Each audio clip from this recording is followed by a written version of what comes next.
हाल के वक्त में पूरी दुनिया में बहुत सारे ऐसे सेलिब्रिटी, बहुत सारे पॉलिटिशियन, बहुत सारे लोगों की मौत हुई जिनको टीवी पर हज़ारों लाखों लोगों ने लाइव भी देखा। लेकिन शायद असम के अलावा अगर मैं बात करूं देश के बाकी हिस्से का, किसी ने सोचा नहीं था कि एक शख्स की मौत पर एक पूरा राज्य, एक पूरा शहर यूं उमड़ पड़ेगा। तस्वीरें देखकर यह अंदाज़ा लगाया जा सकता है कि उस शख्स से लोग कितना प्यार करते थे। मैं आपको कुछ तस्वीरें दिखा रहा हूं इस कहानी को शुरू करने से पहले। ये तस्वीरें जुबीन गर्ग के लास्ट राइट्स यानी कि फ्यूनरल से पहले की तस्वीरें, अंतिम संस्कार से पहले की तस्वीरें। इसमें लोगों के हुजूम को देखें, जन सैलाब को देखें। मतलब भीड़ ऐसी कि जहां तक नजर जाए शायद कैमरा भी पूरी तरह से उस भीड़ को कैद नहीं कर पा रहा था। लोगों की ऐसी दीवानगी, लोगों का ऐसा प्यार अपने चहेते सितारे के लिए, अपने चहेते सिंगर के लिए हाल के वक्त में देखने को नहीं मिला। और इसीलिए Limca book of world record ने एक डेटा दिया जिसके हिसाब से ये पूरी दुनिया की चौथी लार्जेस्ट गैदरिंग थी किसी लास्ट राइट्स पर, यानी किसी के आखिरी सफ़र पर या अंतिम संस्कार पर पूरी दुनिया में जो सबसे ज़्यादा भीड़ जुटी उनमें से चौथे नंबर पर थी। लिम्का बुक ऑफ रिकॉर्ड्स के मुताबिक पहले नंबर पर जिस शख्स की मौत पर पूरा शहर या राज्य टूट पड़ा था वो तमिलनाडु के पहले चीफ मिनिस्टर थे जिनका नाम था CN अन्नादुरई। CN अन्नादुरई की मौत 1969 में हुई थी और वो पहले तमिलनाडु के CM थे। उनकी मौत पर लाखों लोग रोए और उसमें शामिल हुए। दूसरी ऐसी भीड़ या दूसरे ऐसी लास्ट राइट या फ्यूनरल पर जो भीड़ इकट्ठा हुई जो रिकॉर्ड में है वो है आयतुल्लाह रुहुल्लाह खुमैनी। 1989 ईरान के पहले रिलीजियस लीडर आप कहें, इस्लामिक क्रांति के बाद जब ईरान का जन्म हुआ एक इस्लामिक स्टेट के तौर पर, तो उसके जो पहले लीडर थे आयतुल्लाह खुमैनी, उनकी मौत पर यह दूसरा इंसिडेंट था। तीसरा इंसिडेंट था कासिम सुलेमानी। ये भी ईरान के जो कुछ वक्त पहले एक इजरायली अटैक में मारे गए जिसमें लोगों का हुजूम था। तो अन्नादुरई, आयतुल्लाह खुमैनी और उसके बाद कासिम सुलेमानी, तीन। चौथे नंबर पर लिम्का बुक ऑफ रिकॉर्ड्स के हिसाब से जुबीन गर्ग की आखिरी सफ़र पर लोगों का हुजूम इकट्ठा हुआ था। ये तो आखिरी सफ़र की बात थी। एक तस्वीर जो मेरी नज़रों से गुजरी जिसको देखकर वाकई दिल भर आया, जब दिल्ली से फ़्लाइट में गुवाहाटी एयरपोर्ट पर सिंगापुर से पहले जुबीन गर्ग की डेड बॉडी, पार्थिव शरीर को दिल्ली लाया गया था और फिर दिल्ली खुद CM आए थे असम के और वो साथ गए थे उस बॉडी के। और जब गुवाहाटी एयरपोर्ट के रनवे पर ये प्लेन पहुंचा और उसके बाद जब वो ताबूत, वो कॉफिन प्लेन से बाहर आया, एयरपोर्ट स्टाफ खुद, क्या पुलिस वाले, क्या स्टाफ, वहाँ की तस्वीरें भी किसी को मतलब आंखें नम कर दे, ऐसी दीवानगी। तो ये एयरपोर्ट की तस्वीर थी जब अभी गुवाहाटी में जुबीन गर्ग का पार्थिव शरीर पहुंचा था। इसीलिए शायद लिम्का बुक ने कहा कि इतने बड़े पैमाने पर ऐसी भीड़, ये चौथा मामला है। हालांकि अगर टीवी पे देखें लाइव राइट्स को दिखाते हुए तो ऐसे बहुत सारे नाम आ जाएंगे, माइकल जैक्सन से लेकर और जिन्हें देखा, लेकिन खुद उस आखिरी सफ़र और उस अंतिम संस्कार का गवाह बने लोगों के हिसाब से अगर बात करें तो ये चौथा ऐसा मामला जिसमें इतनी भीड़ उमड़ी। इससे जुबीन गर्ग की मकबूलियत और उनकी शोहरत का अंदाज़ा लगाया जा सकता है। हालांकि ये वही जुबीन गर्ग है, अभी हाल में बहुत सारे ऐसे इनके वीडियो वायरल हो रहे हैं जिसमें उन्होंने खुद कहा था कि जब मैं इस दुनिया को छोड़ कर जाऊँगा तो 3 दिन तक आसाम बंद रहेगा, शोक की लहरें होंगी, रात की शोक होंगी। उन्होंने ये भी बताया था कि कैसे मुंबई में जब किसी की मौत होती है तो बस एक हेडलाइन, उसके बाद लोग भूल जाते हैं, लेकिन असम में ऐसा नहीं होगा। और सचमुच जो कुछ उन्होंने जीते जी बताया अपने बारे में, सारी चीज़ें वही हुई। लेकिन अफसोस की बात यह है कि ऐसे सिंगर की मौत के बाद उनकी मौत अब सवाल के घेरे में। जुबीन गर्ग की मौत 19 सितंबर को सिंगापुर में स्कूबा डाइविंग या तैराकी के दौरान हुई या इसके पीछे साजिश, इसको लेकर सवाल उठ रहे हैं। और अब तो बात सवाल से बहुत आगे तक पहुंच गई है। उसकी वजह यह है कि अब यह मामला पुलिस तक पहुंच चुका है। अभी तक आपको याद होगा लास्ट कहानी में मैंने आपको ये सुनाया था कि किस तरीके से जो इस सिंगापुर में हुए नॉर्थ ईस्ट कल्चरल शो के ऑर्गेनाइज़र और जुबीन गर्ग के मैनेजर, इन दोनों के ऊपर ये इल्ज़ाम लगा था कि जुबीन गर्ग की मौत के पीछे की साजिश में इनका हाथ है। इनमें से जो ऑर्गेनाइज़र है उनका नाम है श्याम कानू महंता, ये ऑर्गेनाइज़र थे, और सिद्धार्थ शर्मा, ये जुबीन गर्ग के मैनेजर जो बरसों से उनके साथ, ये दोनों शक के घेरे में थे। और इन्हीं दोनों को लेकर एफआईआर की शुरुआत हुई थी और पहली एफआईआर मोरी गांव पुलिस स्टेशन में दर्ज की गई थी जुबीन गर्ग की मौत के बाद कि ये मौत एक हादसा नहीं, एक साजिश है, इसकी जांच होनी चाहिए।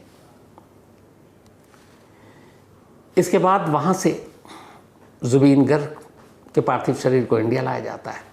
जब इंडिया लाया गया तो साथ में डेथ सर्टिफिकेट और सारी चीज़ें भी यहाँ आई। अब जो मैं आपको दिखा रहा हूँ ये सिंगापुर की जो वहाँ पे इंडियन एम्बेसी है उनका ये पेपर है जिसमें कहा गया था कि बॉडी को कैसे सौंप दिया गया। एक जो दूसरा पेपर है ये उस पर कॉज ऑफ डेथ लिखा हुआ है, ड्रॉनिंग, और वहाँ के हॉस्पिटल का नाम। एक और पेपर है और इस पेपर में ये भी लिखा हुआ है कि जब जुबीन गर्ग सिंगापुर पहुँचे तो किस होटल में ठहरे हुए थे, उस होटल का नाम भी है। ये सारे सरकारी डॉक्यूमेंट्स हैं। अब मौत की वजह सिंगापुर ने ये तो बता दिया कि भाई ड्रॉनिंग है, डूबने से हुई, लेकिन पोस्टमार्टम रिपोर्ट सार्वजनिक हुई नहीं, सामने नहीं आई।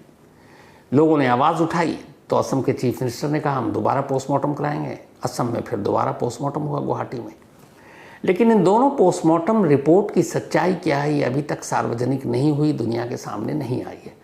गुवाहाटी में भी जो पोस्टमार्टम हुआ उसकी रिपोर्ट आ चुकी है, लेकिन पब्लिक डोमेन में नहीं है कि मौत की असली वजह क्या है। सिर्फ और सिर्फ क्या है, एक ही चीज़, ड्रॉनिंग, डूबने से हुई है।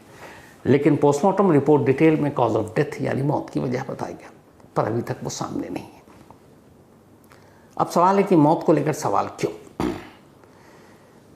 तो कुछ दिन पहले तक जब जुबीन गर्ग की मौत की खबर आई तब खुद उनकी वाइफ जो थी गरिमा सैकिया गर्ग, उन्होंने लोगों से अपील की थी कि उनके मैनेजर सिद्धार्थ शर्मा को उनके लास्ट राइट्स में शामिल होने से न रोकें और उनके ऊपर गुस्सा न हो, क्योंकि वो बरसों से साथ है।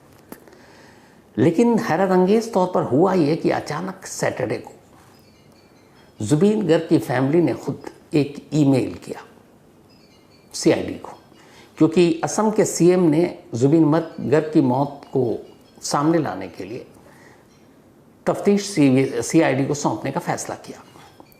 अब सीआईडी को ये मामला सौंप दिया गया। सीआईडी ने अलग अलग जो भी 60 के आसपास एफआईआर दर्ज हुए थे उनको क्लब किया और अब ये मामला सीआईडी की जांच के हवाले थी। इसी बीच में सैटरडे को गरिमा सैकिया गर्ग ने एक ईमेल किया सीआईडी को असम की और कहा कि वो और उनका परिवार चाहता है कि जुबीन गर्ग की मौत की पूरी इंक्वायरी हो और सच्चाई सामने आनी चाहिए। और इस ईमेल पर 3 लोगों के साइन हैं, एक खुद गरिमा सैकिया गर्ग की, दूसरी उनकी बहन पालमे बोर ठाकुर की और तीसरी उनके अंकल मनोज कुमार बोर ठाकुर के। इन तीनों के सिग्नेचर हैं इस कंप्लेंट पे जो ईमेल आईडी के शक्ल में सीआईडी को भेजा गया। जैसे ही ये कंप्लेंट सीआईडी को मिली, फौरन सीआईडी ने एक सीआईडी के अंदर विद इन सीआईडी एक एसआईटी बना दी, स्पेशल इन्वेस्टिगेटिव टीम। 10 लोगों की ये टीम बनाई गई है और इस टीम को लीड कर रहे हैं स्पेशल डीजीपी एमपी गुप्ता। अब इस टीम का काम यह है कि जुबीन गर्ग के साथ 19 सितंबर को सिंगापुर में क्या कुछ हुआ वो सच्चाई सामने लाई जाए। जैसे ही ये टीम बनी, सबसे पहला काम ये किया गया कि अराउंड 10 लोगों के खिलाफ लुकआउट नोटिस जारी किया गया। लुकआउट नोटिस का मतलब ये होता है कि एक शख्स जो किसी देश में और हमें डाउट है कि वो वहाँ से भाग सकता है तो उसे भागने ना दिया जाए, उसे रोक के रखा जाए और अगर दिख जाए तो उसे पकड़ कर हवाले कर दिया जाए।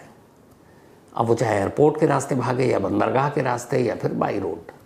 तो ऐसी हर जगह पर जो इमिग्रेशन डिपार्टमेंट है उसका काम होता है कि उस लुकआउट नोटिस को देखे और ऐसे लोग अगर उसे दिखाई दें तो फ़ौरन एयरपोर्ट पर दिखे तो वहाँ रोक लें, अगर बंदरगाह पर दिखता है समुद्री रास्ते से आ रहा वहाँ रोक लें, किसी रोड के रास्ते वो बॉर्डर क्रॉस कर रहा है एक देश से दूसरे देश तो वहाँ रोक लें। तो इन 10 लोगों के खिलाफ लुकआउट नोटिस जारी किया गया है और सबसे अहम यह है कि ये 10 वो लोग हैं जिसमें ये ऑर्गेनाइज़र है, जिसमें जो जुबीन गर्ग के मैनेजर हैं और इसके अलावा वो लोग हैं जो उस दिन जब ये हादसा हुआ 19 सितंबर की दोपहर तब उस जगह पर मौजूद थे जहां जुबीन गर्ग की डूबने से मौत हुई थी। असम के सीएम ने भी एक स्टेटमेंट दे दिया। उन्होंने कहा कि 6 अक्टूबर तक की हम मोहलत दे रहे हैं। 6 अक्टूबर, 6 अक्टूबर तक ये तमाम लोग सीआईडी की स्पेशल इन्वेस्टिगेटिव टीम के सामने हाजिर हो और अपना बयान दर्ज कराएं। इनमें श्याम कानू मोहंता जो कि ऑर्गेनाइजर थे, जो 19, 20 और 21 सितंबर को प्रोग्राम हुआ था सिंगापुर में, musical north east cultural programme, जिसके लिए ख़ास मेहमान के तौर पर जुबीन गर्ग वहाँ पहुँचे थे, तो उसके ऑर्गेनाइजर हैं श्याम कानू, और दूसरे शरत बल्कि सिद्धार्थ शर्मा जो मैनेजर है। इसके अलावा 8 और लोग जो वहाँ मौजूद थे। इन सभी को कहा गया कि आप सीआईडी के सामने पेश हों।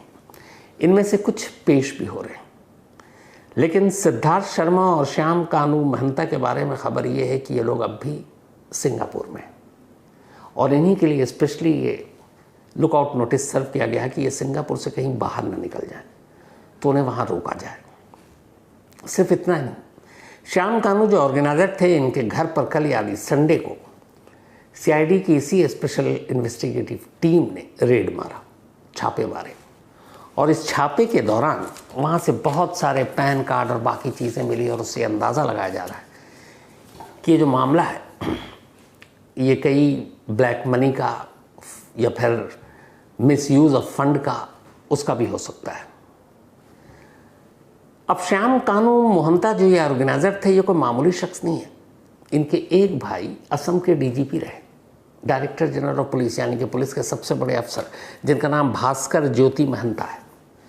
तो ये पहले डीजीपी थे, उसके बाद फिलहाल ये अब भी सर्विस में है और ये चीफ इंफॉर्मेशन कमिश्नर है असम स्टेट इंफॉर्मेशन कमीशन में। मुख्य सूचना अधिकारी असम सरकार के बड़ा पोस्ट होता है। तो जो ऑर्गेनाइजर हैं श्याम कानू महंता, वो एक्स डीजीपी ऑफ असम और अभी चीफ इंफॉर्मेशन कमिश्नर के भाई हैं। सिर्फ इतना ही नहीं, इनके एक और भाई हैं, ये 3 भाई हैं। तीसरे भाई भी बेहद इंपॉर्टेंट पोस्ट पर असम में। जो तीसरे भाई हैं उनका नाम है नानी गोपाल महंता, और ये पहले सीएम हिमंता बिस्वा के एजुकेशन एडवाइज़र थे। मतलब पूरे असम में एजुकेशन को लेके क्या होगा उसको एडवाइस देने वाले सीएम को इन्हीं ऑर्गेनाइजर जो है श्याम कानू के भाई हैं। तो नानी गोपाल महंता तब एजुकेशन एडवाइज़र हुआ करते थे और इस वक्त बड़े इंपॉर्टेंट पोस्ट पर रही है। गुवाहाटी यूनिवर्सिटी के ये वाइस चांसलर हैं। तो एक शख्स जो शक के घेरे में है, इस पूरे ऑर्गेनाइजर जिसने किया था सिंगापुर में ये प्रोग्राम, 2 भाई, दोनों का दबदबा, एक्स डीजीपी ऑफ असम, दूसरे इस वक्त गुवाहाटी के वाइस चांसलर, इससे पहले चीफ इंफॉर्मेशन कमिश्नर। तो आप कद, पद और इनकी ताकत का भी अंदाज़ा लगा सकते हैं। लेकिन जुबीन गर्ग की शोहरत के आगे ये सारे कद, पद, शोहरत, जो भी चीज़ें थी, इनके दबदबा, ये कहीं कुछ नहीं है। ये असम सरकार ने भी देख लिया। लेकिन सवाल ये है कि असम सरकार ने 6 अक्टूबर तक की मोहलत क्यों दी, जबकि ये पता है कि ऐसे केसेस में हर गुजरता दिन सबूतों के साथ, बाकी चीज़ों के साथ खिलवाड़ कर सकता है। अब या तो जुबीन गर्ग के प्रति जो लोगों की मोहब्बत है, जो दीवानगी है, उसको देखकर शायद असम सरकार दबाव में है और इसलिए किया, वरना तो फिर पूरा ही होना चाहिए। और दूसरा एक और भी चीज़ है, वो एकदम प्योर क्राइम का मामला है। जुबीन गर्ग की मौत हुई है सिंगापुर में। अगर जुबीन गर्ग की मौत एक साजिश है, मर्डर है, तो फिर हमारा जो कानून है यहाँ कुछ नहीं कर पाएगा। क्यों? क्योंकि अगर जैसे ही पता चलता है कि मर्डर है, तो जो भी इसमें अक्यूज्ड होंगे, आरोपी होंगे, कातिल होंगे, उनको फिर सिंगापुर की कोर्ट सज़ा देगी, उनको वहाँ पेश किया जाएगा। हमारी पुलिस को उनको हवाले करना पड़ेगा, डिपोर्ट करना पड़ेगा। तो हम यहाँ इंक्वायरी भी कर लें, सेकंड पोस्टमार्टम भी कर लें, सीआईडी भी बना लें, सब कुछ कर लें, हासिल क्या होना है? हासिल कुछ नहीं होना है, क्योंकि जहाँ क्राइम हुआ है असली हक उन्हीं का है सब कुछ करने का। तो फिर ये सब क्यों? तो शायद लोगों के जज्बात को देखते हुए सरकार को झुक कर ये करना पड़ा है। जो फैमिली की कंप्लेंट के बाद सीआईडी ने एफआईआर दर्ज किया है जुबीन गर्ग की वाइफ गरिमा गर्ग के ईमेल के बाद, उसमें स्पेशली बहुत सारे सेक्शन हैं, 3 इंपॉर्टेंट है। पहला है क्रिमिनल कॉन्स्पिरेसी यानी एक आपराधिक साजिश। आपराधिक साजिश कि जानबूझकर यहाँ से जुबीन गर्ग को सिंगापुर ले जाया गया एक कल्चरल फेस्टिवल के नाम पर, और फिर वहाँ उनकी मौत को एक हादसा दिखाया गया। तो क्रिमिनल कॉन्स्पिरेसी। दूसरा है culpable homicide not amounting to murder, यानी गैर इरादतन हत्या। पता था कि ऐसा करने से आदमी मर सकता है, लेकिन फिर भी उन्होंने ऐसा करने दिया। ये इसलिए सेक्शन लगा है क्योंकि जब स्कूबा डाइविंग या तैराकी की बात आ रही है, तब वो जो वीडियो सामने आया उससे पता चला कि उन्होंने कोई प्रोटेक्शन के लिए ड्रेस नहीं पहन रखा था, जो स्विमिंग कॉस्ट्यूम है वो नहीं पहन रखा था। तो दूसरा है गैर इरादतन हत्या। पहला है क्रिमिनल कॉन्स्पिरेसी, दूसरा है गैर इरादतन हत्या, और तीसरा है लापरवाही से हुई मौत का नेग्लिजेंस। तो ये तीनों मामले जो है ये गैर ज़मानती हैं। तो FIR में ये 3 मामले दर्ज हैं, और इसमें नामजद अभी तक हैं श्याम कानू महंता, इस पूरे सिंगापुर के ऑर्गेनाइज़र जो उन्होंने किया था, और दूसरे सिद्धार्थ शर्मा जो खुद मैनेजर रहे। तो अभी सारा मामला तो दर्ज हो चुका है। अब यहाँ इन्वेस्टिगेशन चालू है। कुछ ऐसे सिंगर और कुछ ऐसे म्यूजिशियन थे जो वहाँ मौजूद थे। संडे को भी वो CID के सामने पहुँचे और उन्होंने अपने बयान दर्ज कराए, और CID उनके बयान दर्ज कर दी। इसके अलावा CID ने ये कहा है कि ऐसे तमाम लोग जो 19 सितंबर को जब ये सब कुछ हुआ और वहाँ मौजूद थे, वो खुद आगे आए, और अगर उनके पास कोई जानकारी है तो वो जानकारी दें। तो ऐसे लोग भी अब धीरे धीरे करके आ रहे हैं। इस बीच में जो मेन 3 थी, क्लोज फ्रेंड कहें या सिंगापुर में मौजूद थे इसी कल्चरल फेस्टिवल के लिए, इनमें से एक एक्ट्रेस है निशिता गोस्वामी, इसके अलावा एक सिंगर है अमृत प्रभा महंत, और एक म्यूजिशियन है संगीतकार शेखर ज्योति गोस्वामी।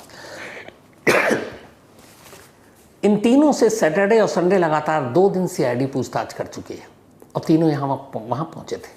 उसकी वजह है कि ये तीनों 19 सितंबर को सिंगापुर में मौजूद थे। तो बहुत कुछ ये बता सकते हैं कि उस वक्त बॉडी लैंग्वेज क्या था, ऑर्गेनाइज़र का व्यवहार क्या था, मैनेजर का क्या रवैया था। जब स्विम करना नहीं चाहते थे या स्कूबा डाइविंग नहीं करना चाहते थे तो जबरन क्यों भेजा, बिना लाइफ जैकेट के कैसे पानी में उतार दिया, ये सारी चीज़ें। और जुबिन की उम्र बहुत ज़्यादा नहीं थी, सिर्फ 52 ईयर्स। तो जब इस तरीके की सारी चीज़ें आई हैं तो अब इंक्वायरी होगी तो सब कुछ पता चलेगा। लेकिन जैसा मैंने कहा कि बहुत मुमकिन है कि लोगों की भावनाओं और जज्बात को देखते हुए सरकार ये सब कर रही है, लेकिन मेरा डर ये है कि इसका हासिल लास्ट में क्या होगा। क्यों? क्योंकि जैसे ही ये प्रूफ या साबित हो गया कि जुबीन गर्ग की मौत नेचुरल नहीं थी, डूबने से नहीं हुई, बल्कि इसके पीछे कुछ और साजिश थी, इसी साजिश के तहत उन्हें गुवाहाटी से सिंगापुर बुलाया गया और फिर उन्हें रास्ते से हटाया गया। तो जिस सरजमीन पर क्राइम होता है उसी सरजमीन पर सारी रिपोर्ट दर्ज होती है, वहीं की अदालत में उसका मुकदमा चलता है, तो सब कुछ फिर वहाँ होगा। हालांकि इस बीच फैमिली ने यह भी कहा है कि जो भी जुबीन की म्यूज़िक या बाकी काम है उसके कॉपीराइट्स को भी सरकार प्रोटेक्ट करे। तो सरकार ने भरोसा ये भी दिया है कि ठीक है, हम ये कर रहे हैं। अब आने वाले दिनों में क्या होता है, लेकिन हैरानी की बात यह है कि सेकंड पोस्टमार्टम हो चुका है और तमाम कोशिशें जारी हैं सेकंड पोस्टमार्टम की कुछ रिपोर्ट सामने आ जाए, लेकिन सेकंड पोस्टमार्टम की अभी तक रिपोर्ट नहीं आई है, जबकि शुरुआती रिपोर्ट आ चुकी होती है। तो इस रिपोर्ट को सार्वजनिक क्यों नहीं किया जा रहा है, इस रिपोर्ट को पब्लिक डोमेन में क्यों नहीं लाया जा रहा है? जुबीन गर्ग के जो लाखों चाहने वाले हैं, जो लगातार मांग कर रहे हैं, उन तक ये रिपोर्ट अब तक क्यों नहीं पहुंची? सरकार को पहुंचाने में या बताने में क्या गुरेज है, क्या परेशानी है, ये क्लियर नहीं हो रहा है। लेकिन ये रिपोर्ट सामने आनी चाहिए थी।